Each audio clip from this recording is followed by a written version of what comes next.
Os irmãos podem se assentar. Que bom ocupar este lugar pregando mais uma vez. Mas eu quero confessar pecados aqui. Mas antes de confessar pecados, eu vou pedir que aqueles que tenham problema com fofoca saiam um pouquinho, por favor. Ninguém? Tudo certo aí nessa área da tua vida? Você sabe que é um pecado que eu nunca vi ninguém reconhecer? Eu nunca vi ninguém entrar no meu gabinete e falar assim: pastor, eu sou fofoqueiro. Alguém já viu essa confissão de pecados alguma vez? É um pecado que ninguém reconhece, né, irmão? Eu estou quase igual aquele ditado: de médico, de louco e de fofoqueiro todo mundo tem um pouco, mas não, deixa para lá. Agora, confessando pecados, hoje para mim, eu já preguei aqui como coordenador de missões mundiais, como eu preguei no projeto aqui, Igrejas em Crescimento, falando sobre crescimento de igreja, já preguei aqui para adolescente, para jovens, mas aí essa galera da convenção, posso chamar assim essa galera da convenção? Preciso ser mais formal como executivo. Os irmãos abençoados da nossa convenção é melhor? Não, os parças da convenção me disseram que eu tinha que fazer a defesa teológica da campanha. Irmãos do céu, isso não é fácil, principalmente nesse texto, e eu quero discorrer esse texto com você, e que você me ajude, olhando para esse texto, e tentando entender o que Jesus quis ensinar, quando Ele faz a oração sacerdotal. A gente vai usar toda a oração sacerdotal, mas eu vou te convidar para abrir sua Bíblia em Atos 17, a partir do versículo 20. Atos 17, a partir do versículo 20. Diz assim: minha oração não é apenas por eles, rogo também por aqueles que crerão em mim, por meio da mensagem deles. Entenderam aqui? Aqueles que crerão a partir da pregação. Olha que texto maravilhoso. Eu falei Atos? Eu estou falando que eu estou nervoso. Atos está querendo tomar o lugar de João aqui, irmãos. Eu falei que eu estava nervoso, está vendo? Eu espero que os fofoqueiros tenham saído. João 17, irmãos, a partir do versículo 20, diz assim o texto: minha oração não é apenas por eles, rogo também por aqueles que crerão em mim, por meio da mensagem deles. Percebe que já há um comissionamento de Jesus em relação aos seus discípulos? Por aqueles que crerão em mim por meio da mensagem deles.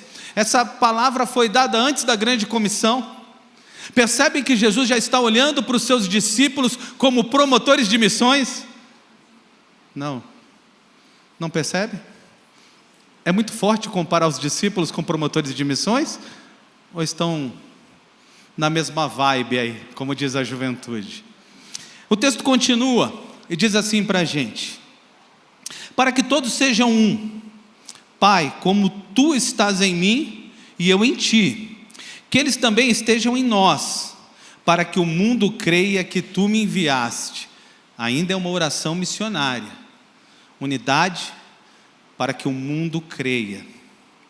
Deles a glória que me deste, para que eles sejam um assim como nós somos um. Eu neles e Tu em mim. Que eles sejam levados à plena unidade, para que o mundo saiba que Tu me enviaste e os amaste como igualmente me amaste. Pai, quero que os que me deste estejam comigo onde eu estou e vejam a minha glória, a glória que me deste porque me amaste antes da criação do mundo. Pai justo, embora o mundo não Te conheça, eu Te conheço, e estes sabem que me enviaste. Eu os fiz conhecer o Teu nome e continuarei a fazê-lo, a fim de que o amor que tens por mim esteja neles e eu neles esteja. Vamos orar? Obrigado, Senhor, pela Tua palavra. Ela é viva, rica, eficaz, ela abençoa, ela desafia, ela exorta, ela traz crescimento, e que o Senhor a use para tudo isso nesta noite. É o que eu peço e agradeço, em nome de Jesus, amém. Irmãos queridos, eu estou com o desafio de analisar com você uma oração de Jesus, e essa oração é magnífica, porque eu não sei se alguém se lembra aqui de quando criança, se alguns de vocês tinham vontade de ouvir as conversas do pai e da mãe, aquelas que as crianças não podiam participar. Acontecia com você? Querer ouvir? Alguém já ficou lá na porta tentando ouvir o que os pais estão conversando?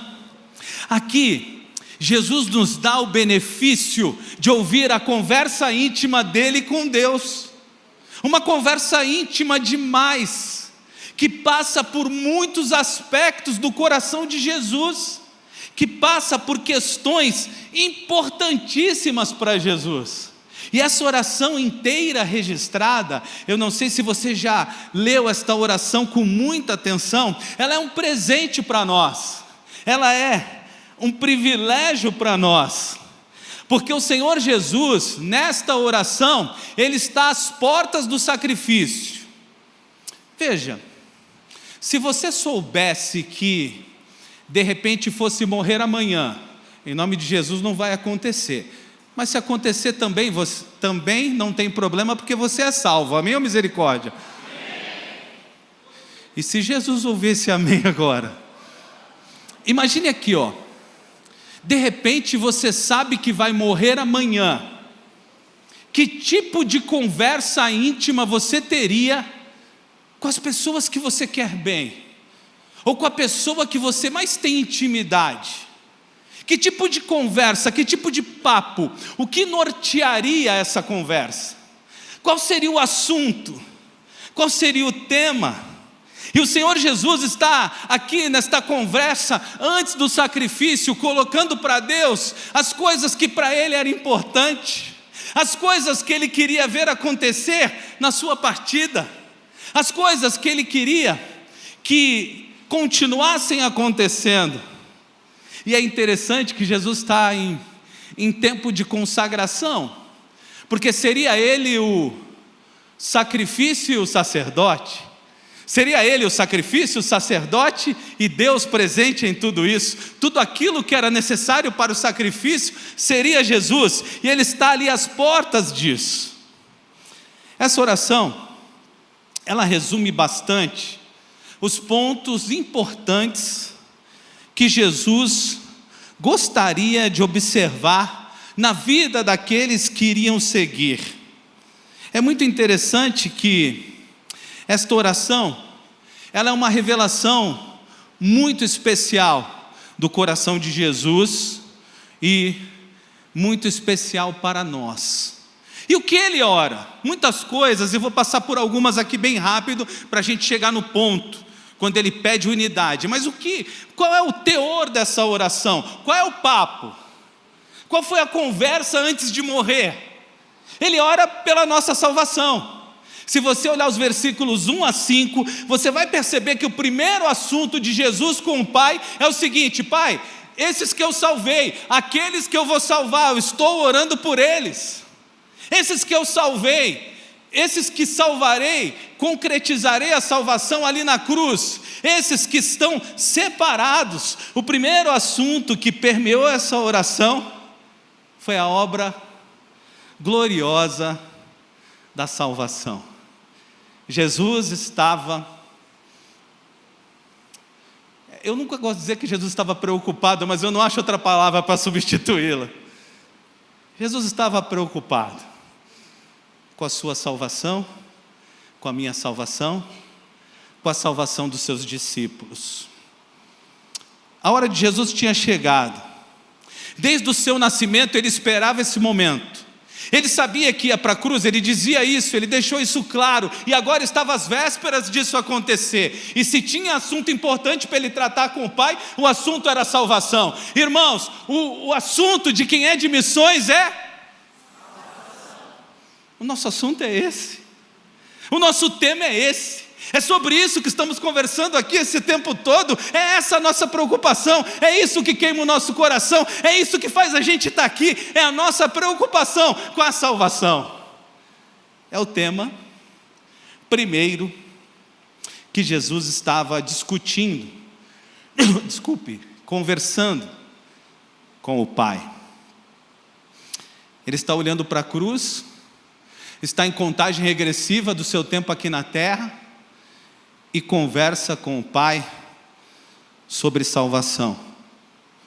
Conversa com o Pai sobre esse tema que é tão importante para Ele, e por ser importante para Ele, é importante, fala assim, para mim.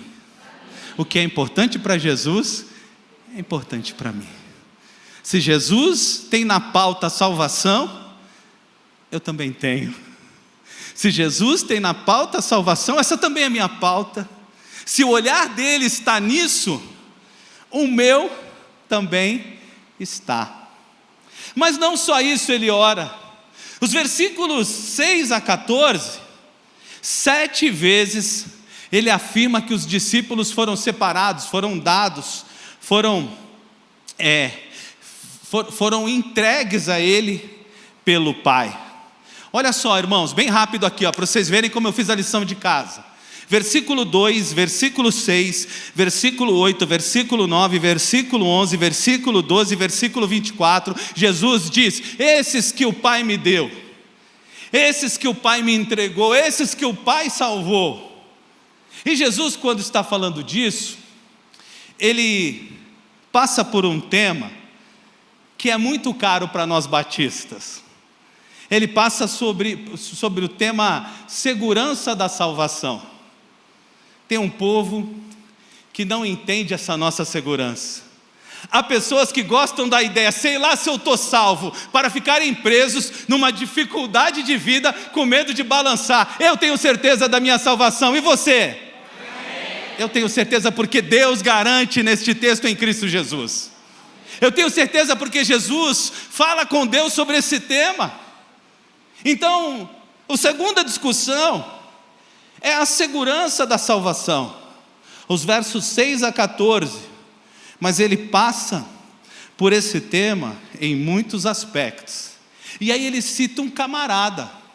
Irmãos queridos, neste texto, Jesus diz que um ia se perder.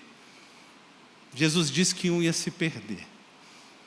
E eu fiquei pensando, por que Judas está aqui no meio dessa oração, irmãos? Você tem essa curiosidade? Me responde aí, sim ou não? O que está fazendo Judas aqui, no meio dessa oração? Jesus está indo embora, mas deixa uma pista aqui, tem um camarada, que é Denorex, os mais antigos vão entender aqui, os mais antigos, quem sabe o que eu quero dizer aqui? Não tem só eu de velhinho aqui não. Denorex era uma propaganda, um comercial de televisão, propaganda já denuncia que eu sou velho, né? Um comercial de televisão que dizia, parece, mas não é. O Judas era o parece, mas não é. E olha só, Jesus está falando de salvação, mas está deixando uma pista. Há pessoas que andam no meio dos discípulos, havia alguém que era um dos discípulos, mas não era um com os discípulos, Harumi. Você sabe que Judas enganava muito bem, não a Jesus, mas a todo mundo. Se você ler o texto de Lucas, capítulo 10, versos 19 a 21, você vai ver que ele foi um daqueles que recebeu o poder para operar milagres e expulsar demônios. Oh meu Deus! Se você conhece a história de Judas, ele parecia ser piedoso. Quem lembra de textos que ele parecia estar preocupado com os pobres? E aí, O texto bíblico diz assim, ele parecia estar preocupado com os pobres, porque ele queria era roubar mais dinheiro, ele não queria gastar para roubar mais. Judas era o quê? Qual era a função de Judas no corpo ministerial? Você confia seu dinheiro em qualquer um? Judas tinha total confiança, mas não era um. Estava com o grupo, mas não era do grupo, mas não tinha unidade, mas não fazia parte, irmãos queridos. Infelizmente teremos surpresas no céu. Não vamos encontrar alguns que tínhamos certeza estariam lá. Tomara que você me encontre lá, meu irmão, em nome de Jesus. Não, já falei que tenho certeza da minha salvação. Teremos surpresa. E é interessante para mim que o texto que fala de unidade também mostra que tinha alguém fora de sintonia, que tinha alguém distante da unidade, andava com a galera, estava junto com todo mundo, mas não tinha relacionamento com Deus. Irmãos, é muito fácil enganar. Se eu colocar minha Bíblia embaixo do braço, fizer cara de piedade, falar uns 4 ou 5 evangeliqueis, você vai achar que eu sou crente muito facilmente. Há um problema entre os crentes, principalmente do nosso país. A gente trabalhou demais o estético. Então aqueles pecados que esteticamente escandalizam, a gente fugiu deles. Então o camarada se converte e diz assim, eu me converti e não bebo mais. E eu falo, glória a Deus. Eu me converti e não falo mais palavrão. Glória a Deus. Eu me converti e veja, mudei minhas vestes, que bênção. Mas há um estágio diferente disso tudo. Jesus quer ver o que tem aqui dentro, o que mudou aqui dentro. Eu me converti, quem pode repetir comigo assim? Eu me converti e não falo mais mal de ninguém.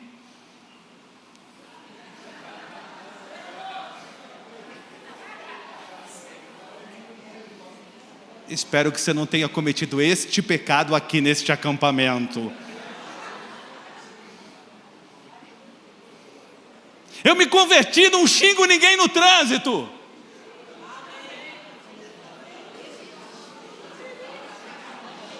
Eu me converti e jogo bola igual crente.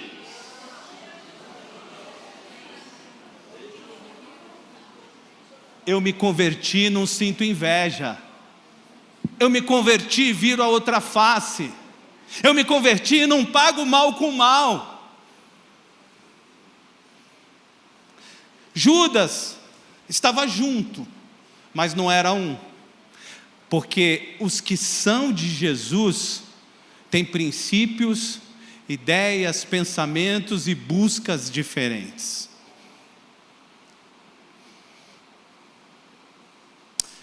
Jesus ele ora pela segurança da salvação, traz Judas para o problema, para a discussão. Ele ora por uma coisa interessante aqui. Eu vou te convidar para ir lá comigo no versículo 13. Você quer ir lá comigo? Ele ora por uma coisa muito interessante. Ele diz assim, agora vou para ti, mas digo estas coisas, enquanto ainda estou no mundo, para que eles tenham a plenitude da minha alegria. Irmãos, Jesus ora para que a gente tenha alegria. E aí, eu fico pensando nos porquês da não alegria. Talvez as nossas ideias sobre o que deveria nos alegrar estejam bem equivocadas. A alegria que Jesus está orando é aquela que o filho que ficou, sabe aquele irmão do filho pródigo? O filho que ficou não conseguiu sentir. O filho que ficou com o filho que ficou com o pai. Por que alguma coisa faria falta se ele estava com o pai? O filho que ficou parecia estar com o pai fisicamente, mas o coração igual ao do irmão. O filho que ficou sentia falta de coisas. O filho que ficou não tinha plenitude, não tinha alegria, porque não tinha entendido a alegria de estar no pai e com o pai. A primeira unidade que Jesus está tocando aqui é na nossa com Ele. Eu quero te perguntar uma coisa: você tem alegria por estar no Pai? Eu vou parar por aqui, Harumi. Eles nem têm alegria de estar com o Pai.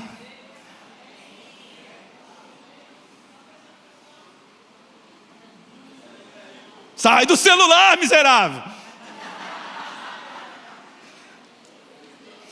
Você tem alegria de estar com o Pai? Amém. O que poderia roubar essa alegria?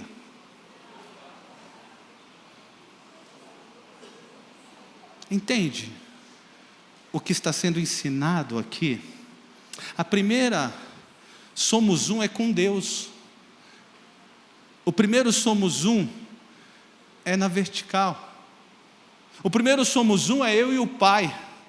Cadê a Lídia? Lídia, cadê você? Não, deixa ela foi pregar para os presos. A primeira questão é ser parça com Ele. É estar conectado com Ele. É entender que Ele me basta. É entender que Ele está com Ele. Me alegra a ponto de nada conseguir derrubar a minha alegria. E eu não estou falando de êxtase. Eu não estou falando de euforia. Eu tenho êxtase, eu tenho euforia, são coisas diferentes. Eu estou falando de alegria. Alegria deve ser... A Lídia está aí? Então tá bom. Tu é parça com Ele, Lídia? Aê! Alegria de estar com Ele, ser um com Ele. Jesus orou por isso. Talvez Ele orou por isso porque não percebêssemos o que é estar com Ele. Alguém aqui já teve experiência de ir na porta de uma balada e ver como as pessoas chegam e como elas saem da balada? Me explica aí, alguém que já viu, como funciona isso? Elas chegam lá. E como é que sai?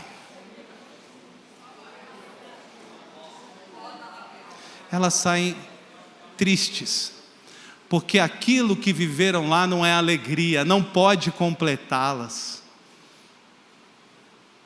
Agostinho de Hipona nos fala algo impressionante sobre isso. Ele dizia: eu vim de ti, e minha alma só estará totalmente suprida quando eu estiver totalmente em ti. Só o Senhor pode me dar alegria. Eu não sei se você consegue perceber o tamanho da alegria que deveria ter aquele que tem o Pai, aquele que é um com o Pai, aquele que é parça do Pai, viu, Lídia? Aquele que é conectado com o Pai. Irmãos, eu tenho muitos pecados para vencer, mas eu ganhei uma alegria depois que eu fui salvo, que ninguém tira de mim. Isso eu já venci. Quero compartilhar com você que dificilmente você me verá perder essa alegria. E olha, se você disser que alguém que é diretor executivo, que é pastor, e também agora interventor, não sofre, você está errado. Porque a luta é grande. Não tem nada a ver com a ausência de sofrimento. Tem a ver com a certeza de quem me salvou, de quem está comigo, de com quem eu ando, e de alegria de estar com Ele, a alegria por Ele ter me salvado, a gratidão por Ele ter me encontrado. Jesus ora pela alegria, e isso é significativo. Ele ora por livramento na tentação, eu não vou entrar muito nisso. Versículo 15, você continua com a sua Bíblia aberta aí? Ele ora pela nossa relação com o mundo, versículos 9, 14 e 16, ele diz que nós não somos do mundo, versos 14 e 16, Ele fala até que mostra que nós somos odiados pelo mundo. Ao mesmo tempo, ele diz que nós somos chamados para ir ao mundo. Que oração missionária. Eu não sou do mundo, eu não sou igual aquelas pessoas, mas como Jesus, lembra de Filipenses 2? Ele deixa a sua glória e visita este lugar. Nós somos convocados a ir às pessoas perdidas, expressar, falar sobre esse amor, expressar, falar sobre a grande salvação. A Bíblia aqui está nos chamando de luzeiros. Eu vou para que as pessoas conheçam a Jesus. Mas agora então eu entro no nosso tema. Eu não sei se eu fui muito demorado ao passar pela oração inteira, mas eu quero entrar no nosso tema. Eu tenho alguns minutos para falar sobre isso.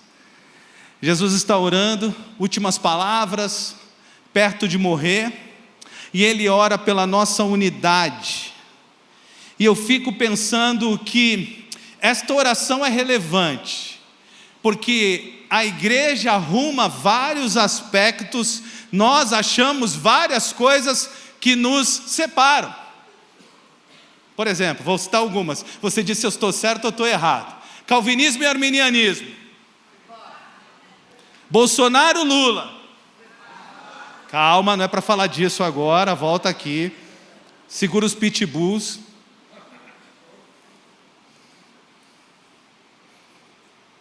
Hino ou cântico?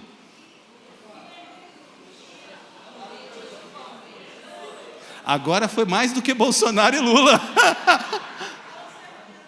Piano ou guitarra? Calma, gente, não é para falar. Ah, não, isso aí não tem jeito. Ela quer falar de time de futebol, meus irmãos, não ia dar certo. Não ia dar certo.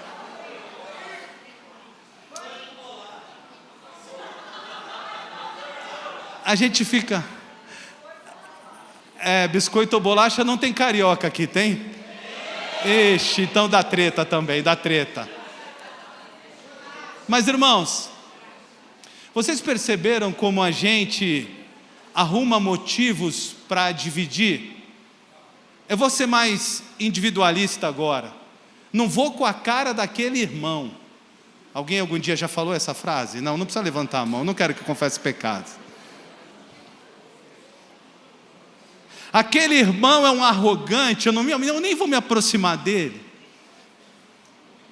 Aquele vice-presidente acha que manda na igreja. Não, essa daí deixa para lá.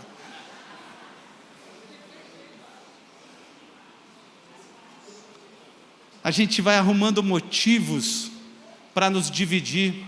Quer ver outros? Igreja grande, igreja pequena. Eu fiquei triste, Harumi, que quando o pastor Segundo disse aqui que era para fazer por cidade, alguns irmãos me procuraram lá fora e falaram, isso não vai dar certo, onde as igrejas da minha cidade vão se juntar para fazer um projeto? Eu disse, meu Deus, Jesus orou por unidade. Veja outra coisa que aconteceu aqui, eu posso compartilhar, irmãos, eu escandalizo vocês, com toda a espiritualidade.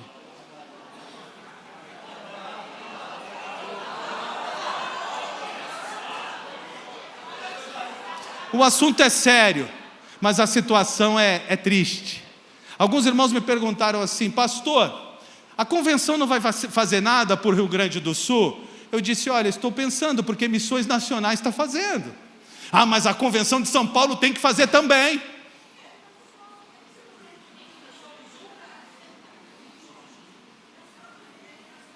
É possível, nesse tempo, a gente ouvir esse tipo de coisa?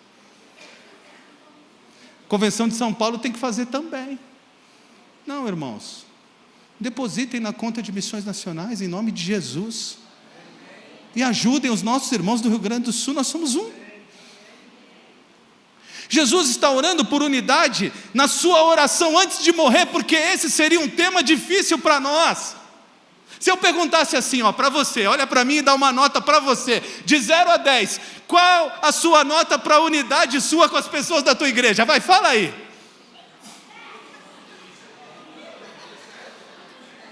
eu só quero lembrar que os mentirosos não herdarão o reino dos céus. Não, estou brincando, estou brincando.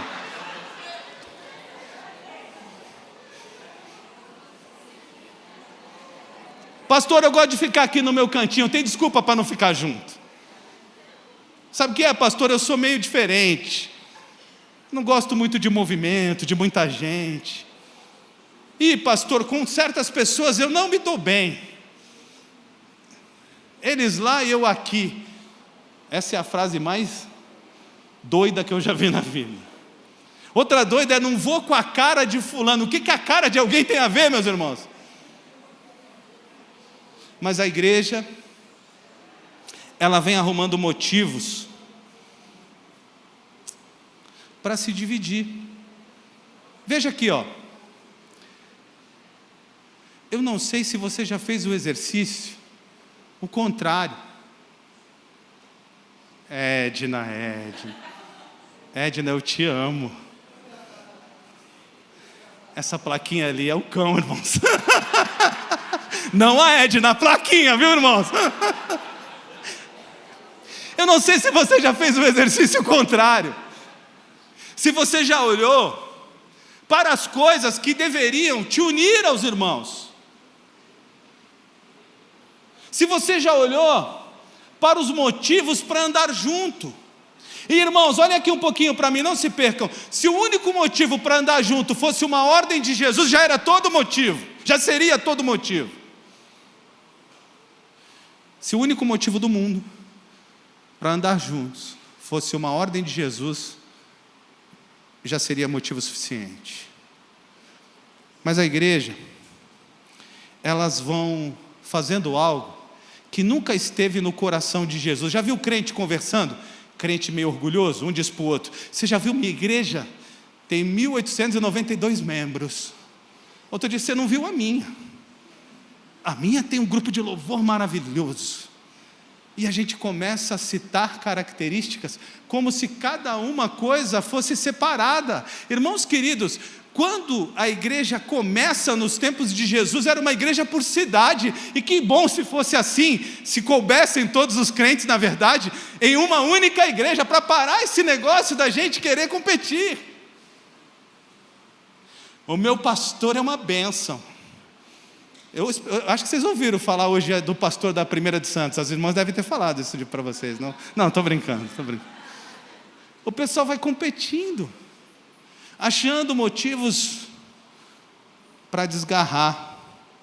Mas eles esquecem que igreja para Jesus não é CNPJ, não é CEP. Igreja para Jesus são pessoas. Somos a igreja. Somos a igreja. E a unidade, ela deve acontecer. E de fato, ela é a oração de Jesus, porque é calcanhar de Aquiles, conhece essa expressão? Porque é área cinzenta, porque é situação difícil de cumprir para todos nós. Irmãos, a discórdia, a divisão, não combina com o nosso discurso.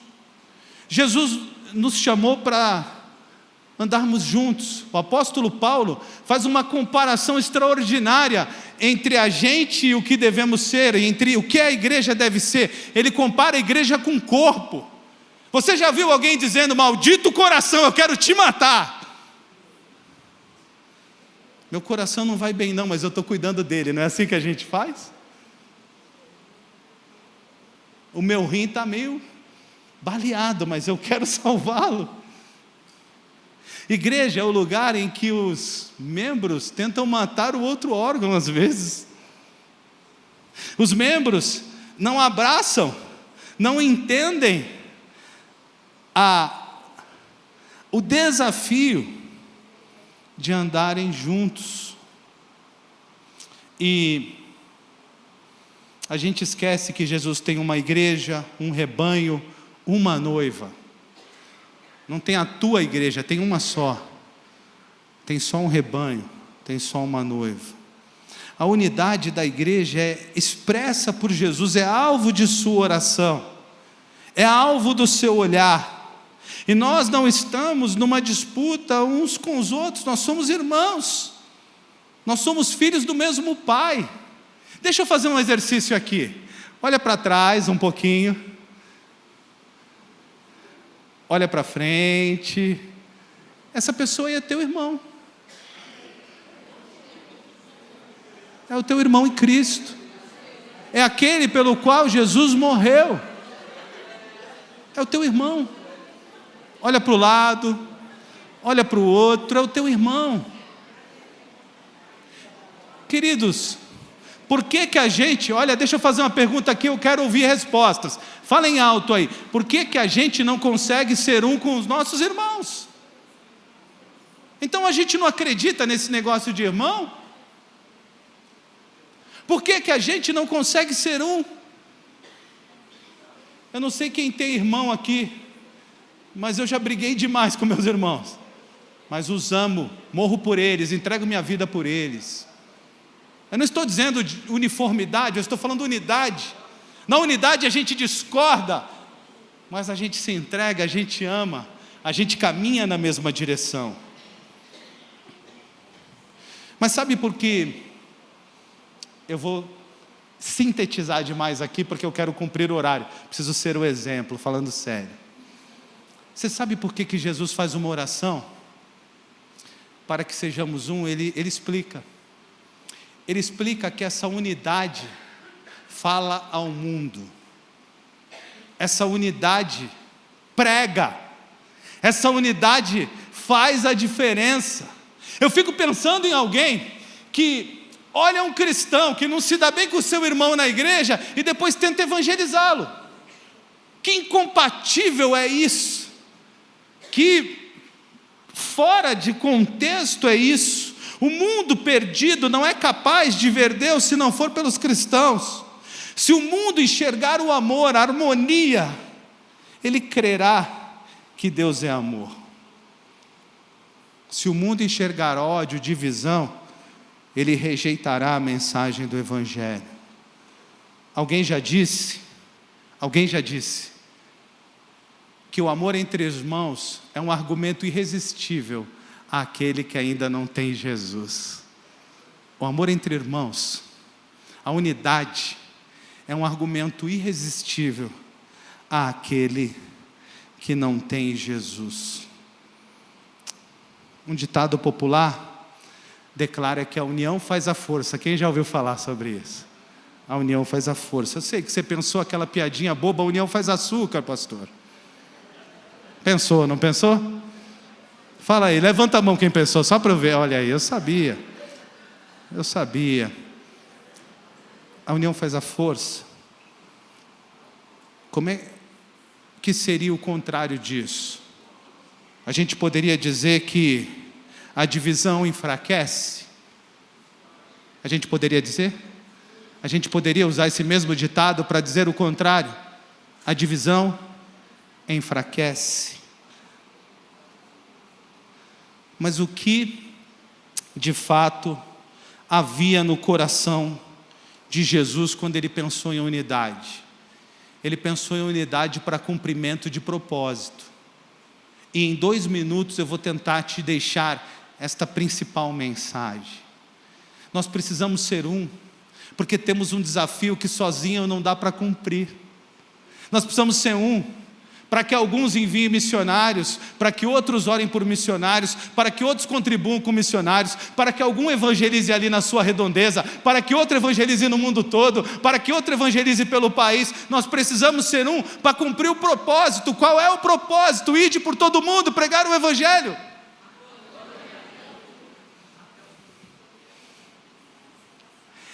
É unidade para cumprir a grande comissão. É tipo assim, quem é mais antigo aí também vai lembrar, tem uma laje para encher lá na minha casa. Dá para encher sozinho? Porque a laje tem que fazer num dia só. Não pode parar pela metade. Vamos cumprir. Sempre tinha uma feijoada depois, eu sei que você lembrou. A gente tem uma tarefa a fazer, que não dá para fazer sozinho, que não dá para cumprir sozinho, que não é a minha tarefa, é a tarefa do corpo de Cristo. A tarefa de fazer missões é a tarefa da igreja. Pastor Grava falou isso aqui de manhã. Então, quando nós pensamos neste tema, a gente pensou o seguinte, veja se você concorda com a gente. Vamos unir toda essa galera para evangelizar São Paulo. Vamos unir todas as igrejas em torno de evangelizar São Paulo. E hoje a gente estava com o pastor Luciano. Cadê você, pastor Luciano? Não está aqui. A gente estava com ele. E ele estava dizendo sobre a grande estratégia de evangelizar São Paulo. Ele me disse: pastor Alipe, em São Paulo tem gente de todos os estados, doido para voltar e visitar sua família. Evangeliza aqui, chega lá. São Paulo é considerado um estado muito capaz e inteligente. A palavra de um paulista acaba tendo muito peso. São Paulo tem recurso financeiro, o estado é rico. São Paulo tem as grandes faculdades do país. Essas grandes cabeças precisam conhecer Jesus, para que eles falem para os seus alunos, para os seus discípulos, na sua área de ensino. Nós pensamos o seguinte, vê se você pode dizer amém. Vamos unir todo mundo em torno de São Paulo. Vamos unir todos nós em torno de evangelizar esse estado. E para quê? Além de tudo, além de cumprir a grande comissão, além de fazer o que as igrejas precisam fazer, para ter mais missionários para mandar para o mundo. Cadê o pessoal de missões mundiais? É para ter mais missionários para mandar para o mundo. É para ter mais missionários para mandar para o Brasil inteiro. É para as nossas igrejas terem mais recursos, para podermos fazer mais. E você consegue perceber que se a gente faz assim, essa roda não para, meus irmãos. Então o que a gente quer que você faça na sua igreja? Pessoal, nós somos para evangelizar o nosso estado. A gente não quer só que você levante oferta de missões, a gente quer que você evangelize seu vizinho. A gente não quer que você apenas levante oferta de missões, a gente quer que você discipule os seus adolescentes. A gente não quer apenas que você vá lá e faça uma campanha, a gente quer mudança, a gente quer que essa campanha seja a campanha que mais ganhe almas para Jesus da história de São Paulo, meus irmãos. E por quê? Para nossa glória, de jeito nenhum. De jeito nenhum. É porque falar de missões sem fazer missões não dá. Fazer uma palavra lá na frente, sem olhar para as circunstâncias no entorno, não dá. Então, eu quero pedir para ficar de pé, quem pode se fazer com a gente para cumprir essa tarefa? Quem pode? Com quem a gente pode contar? Cadê os guerreiros de Jesus, que podem ser conosco, para a gente fazer aquilo que o Senhor nos chamou para fazer? Uma grande campanha missionária em São Paulo. Amém?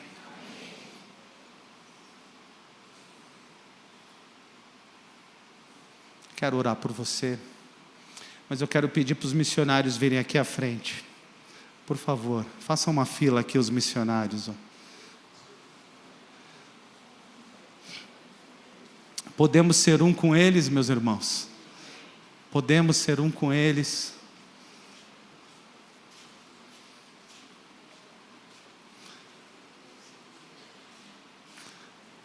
Olha o povo de Deus que nós temos que cuidar também. Olha o povo de Deus com o qual estamos nos comprometendo. Deixa eu fazer uma pergunta aqui para vocês. Olhem aqui um pouquinho. Vocês sabiam que São Paulo tinha tantos missionários? Vocês sabiam disso? Tantos trabalhos, tantas ações, tanta gente vivendo o reino. Cadê o pastor Jeremias? Vem aqui orar pelas nossas vidas, pastor. Eu termino querendo ouvir os resultados. Mas sabe, além dos recursos financeiros, além dos trabalhos missionários que queremos fazer, eu queria que você olhasse aqui um pouquinho, eu queria que você compartilhasse conversões através dessa campanha. Que você escrevesse para a gente e dissesse assim: olha, pastor, pregamos lá sobre missões, falamos do amor de Cristo também, e pessoas foram alcançadas, porque aí sim, uma campanha tem o resultado que a gente espera. Amém, meus irmãos? Ó Deus e Pai, nós te agradecemos, Senhor. Te agradecemos por esta oração que o Senhor fez com que chegasse até nós. O teu Espírito conduziu João para trazer para nós esta oração, que é o desejo mais profundo de Jesus. Nós estamos ouvindo, Pai querido, desde ontem sobre esta oração, sobre esse desejo que o Senhor declara na sua palavra, que vocês sejam um. Nós clamamos agora nesta noite, Pai, no nome de Jesus, que o desejo mais profundo do Senhor seja o desejo do nosso coração, seja o desejo, Senhor Deus, não somente de Jesus, mas o desejo, Senhor Deus, da nossa diretoria, da comissão, do grupo, ó Deus, da nossa querida irmã Harumi, do nosso querido pastor Alípio, do Joelito, ó Deus, que pensaram nessa campanha, e todos aqueles que estiveram envolvidos, refletindo sobre esse texto e trazendo para nós esse desafio. Ah, Deus, que o desejo do Senhor, que o desejo, Senhor Deus, da Sebesp, seja o desejo mais profundo do nosso coração, Senhor. Não só dos missionários aqui, mas de cada um dos meus irmãos e irmãs que vieram aqui, ó Deus, para ouvir o desafio deste ano, que se inicia a campanha de missões estaduais. Deus, visita o nosso coração. Deus, por favor, constrange o nosso coração, Senhor, para que possamos ser um, Senhor Deus, visando alcançar o nosso estado para o Senhor. Visita a nossa alma, visita o mais profundo do nosso ser. Deus, quebra as barreiras, quebra, Senhor Deus, os litígios, quebra as guerras, quebra as intrigas, quebra o orgulho, quebra a vaidade e faz-nos um no Senhor, para a glória do teu nome. Dá-nos a tua graça, Senhor. Nós precisamos da ação do teu Espírito no nosso coração, porque enquanto não somos um, Pai querido, vidas estão se perdendo. Pessoas estão indo para a prostituição, para as drogas, ó Deus, para o vazio da alma, Senhor. Desperta cada um de nós, desperta a tua igreja, desperta o teu povo, porque sendo um, nós vamos alcançar o mundo. Como na igreja primitiva, eles olhavam para a ação da igreja, para a unidade da igreja, e o Senhor ia acrescentando à igreja aqueles que deveriam ser salvos. Que façamos a diferença, que nós possamos, Senhor Deus, amar mesmo uns aos outros, estar, Senhor Deus, unidos, ó Deus, igrejas, cidades, ó Deus, localidades do nosso estado possam se tornar um. Visita agora, Pai querido, os pastores das igrejas, os membros das igrejas, quebra as barreiras, traz unidade para a glória do teu nome e para a salvação do nosso estado de São Paulo. Nós precisamos do Senhor. Derrama do teu Espírito sobre nós, derrama do teu Espírito, para que nós, Senhor Deus, sejamos quebrantados e compungidos no nosso coração, para sermos um da proclamação do reino em São Paulo, para a glória do teu nome. Nós oramos, Pai, agradecidos por tudo que já vimos e ouvimos, mas que vai acontecer neste ano, nesse estado, para a glória do teu nome. É a nossa oração no nome de Jesus. Amém e amém.